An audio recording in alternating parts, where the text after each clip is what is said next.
If it's January in Detroit, that means the North American International Auto Show takes center stage.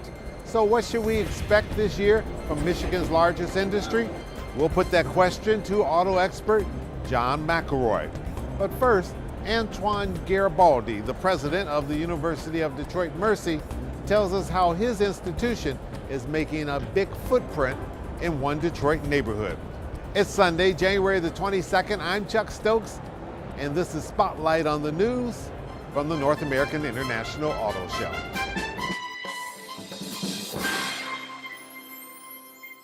And my guest today on Spotlight is no stranger to this program and certainly no stranger to this city, Antoine Garibaldi. He is president of the University of Detroit Mercy. Welcome back. Thank you very much for having me. Happy New Year to you. Happy New Year to you also. All right, I know you've got some new news that you want to unveil. We'll get to that in a minute. Before we look ahead, let's look back a little bit. Bring us up to date. Neighborhood development, Livernois, McNichols area. You announced not terribly long ago, all the things that you're trying to do there. How's that coming along? It's coming along really well. A year and a half ago, we announced the establishment of Live 6 Alliance, the Livernois McNichols Neighborhood Economic Development Organization primarily. And while I serve as chair, we have other interested partners and very excellent partners in the Kresge Foundation and also the City of Detroit, particularly Detroit Economic Growth Corporation. But we're really beginning to move on a lot of activities which we had begun before, such as a lot of streetscape activities, heavy focus on business attraction and retention. Key aspect of it is also neighborhood stabilization and then also safety and security. So we're expanding on all of those. But I think one of the key points about it is that we have a community advisory committee of about 25 individuals. Okay. And they represent a variety of work in that community. Who live and work in that community, some of whom are a part of some of the neighborhoods surrounding the campus. And they've been very, very active working along with us. We have a new co-interim director that will be announced very, very soon, and then also Lauren Hood, who has been working along with the neighborhood as well. And so we're really ramping up our staffing so that we can begin to do even more in 2017. Yeah, and that's so important because as we look out the window here, the backdrop of the Campus Martius downtown area, people are always saying, yeah, we know what's going on in downtown. We know what's happening in Midtown. A lot of development, a lot of economic input there. But it's about neighborhoods. And this is a prime example that development isn't just in downtown and Midtown. It's also happening in a core neighborhood in Northwest Detroit. That's right. And in conjunction with Live 6 Alliance, we're working with the Fitzgerald Project that many people have talked about.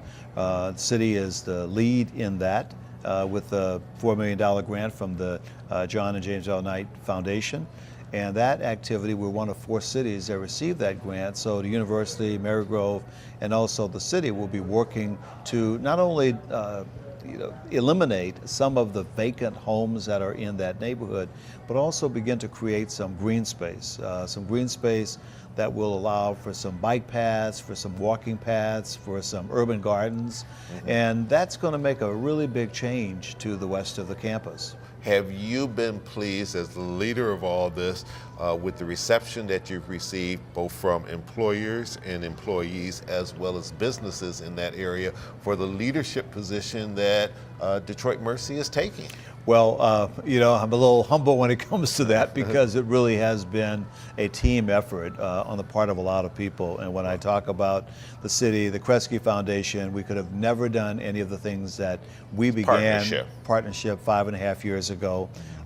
They provided the assistance for us financially to be able to bring U3 advisors on from Philadelphia to work with the residents, with the university. And it was a slow process, but over that period of time, things are really beginning to happen.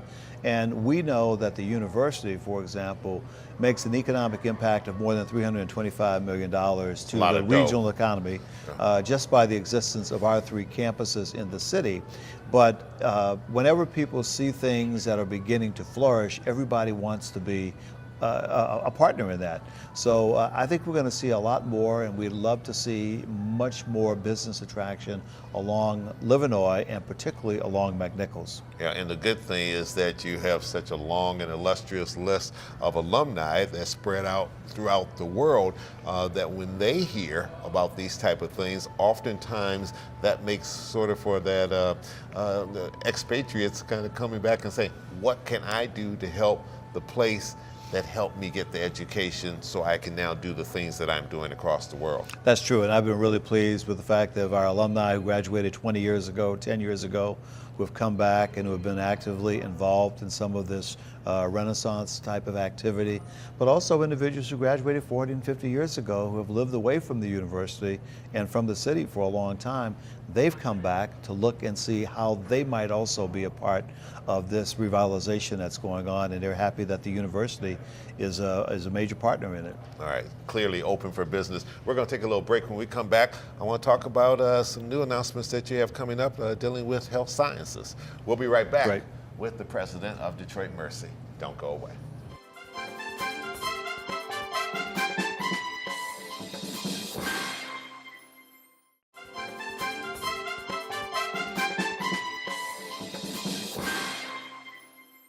President Garibaldi, health sciences, we're always hearing about how important that is in terms of the future of this country, but you're going to be taking some big expansion steps there.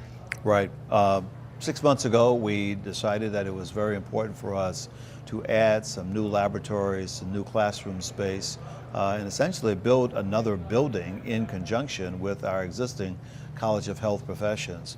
So we have just completed a new annex to our College of Health Professions that will allow us to increase the numbers of students in our physician assistance program, our nursing programs, a number of other related health sciences programs, because there's such a great demand, certainly for individuals who are backgrounds in the health professionals. But we want to really take the opportunity to be able to bring in more students, particularly for the physician assistant program. We have to have it approved, obviously, by the accrediting body, but we get over 550 applications for only 25 slots that we can fill. So we want to be able to really expand that, and this is going to be great for our faculty, not just in terms of teaching, but also in terms of research.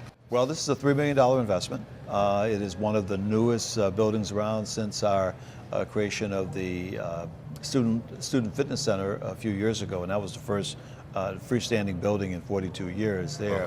But this is a very, very important building because of the fact that we have so many students in the sciences, for example, and engineering, and there's a great deal of collaborations between a College of Health Professions and engineering, and even architecture, as we begin to look at new ways of doing things, particularly in the health profession. And so our students have been leaders in this particular field, and certainly our alumni from both Mercy College as well as University of Detroit and University of Detroit Mercy. So it's going to give us the opportunity to do a lot more things on the McNichols campus with these undergraduate and graduate students.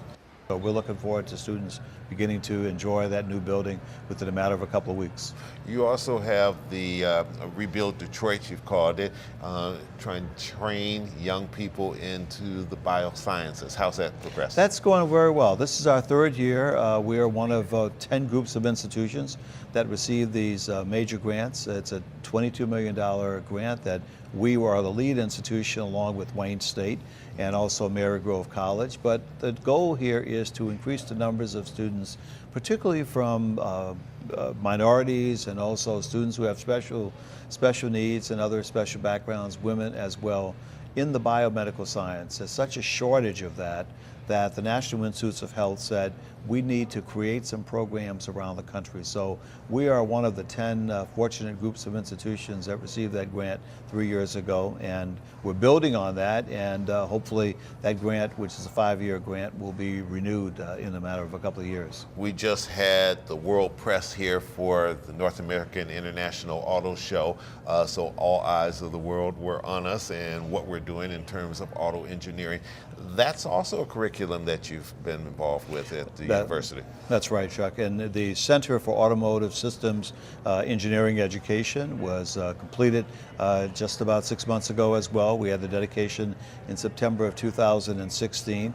That gives our students in the fields of engineering in particular the opportunity to work on the future automotive and transportation systems right there in a laboratory that has all state-of-the-art equipment, and it gives students the opportunity to take some of those skills to the various employers, not just the big three, but also many of the suppliers that are located here in Detroit, as well as in other places. You have served in a leadership role, not just here in this city, but across the nation, whether it's the South and your roots in New Orleans, or when you're over in Erie, Pennsylvania, at Howard University in Washington, D.C. So you know a lot about education, a lot of contacts, as well as government.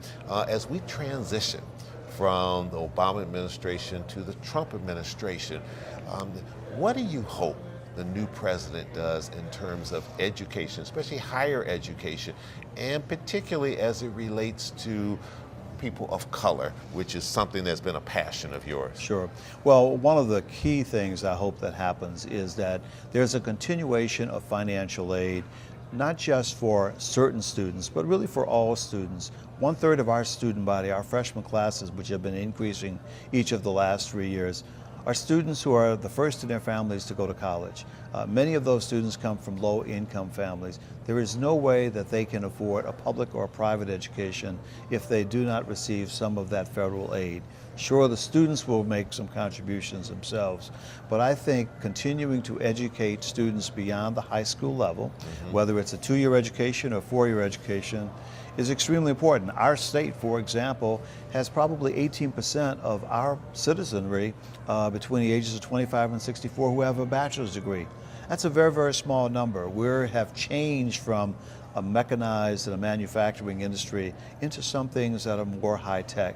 So our students need that ability, and they are going to really make the state the kind of state that we want it to be in terms of being a productive one. And continue to be a state that is a leader in education. We have some of the greatest higher education institutes in the world right here, but you're absolutely right. When you look at some of the statistics, people will say Michigan has been slipping. That's right, and you mentioned about students of color. Well, the whole population of the country is shifting to more non-white population. This is not something that somebody thought of last month. I mean, this was predicted in 2000, by two great researchers from the Educational Testing Service. So we know that, and we know more students in both public and private institutions will need to have that first-rate education, but many of those students don't have the financial resources in order to make that happen. So, as I like to think about it, I hope to be retired in sometime, but I want to make sure that there's some young people who are there to make sure that my Social Security is well taken care of. Very good. Mr. President, thank you so much. It's always a pleasure sitting down talking with you. Thanks. And best of luck with all the things you're doing at Detroit Mercy. Thanks so much. And we'll be back with more guests. Don't go back.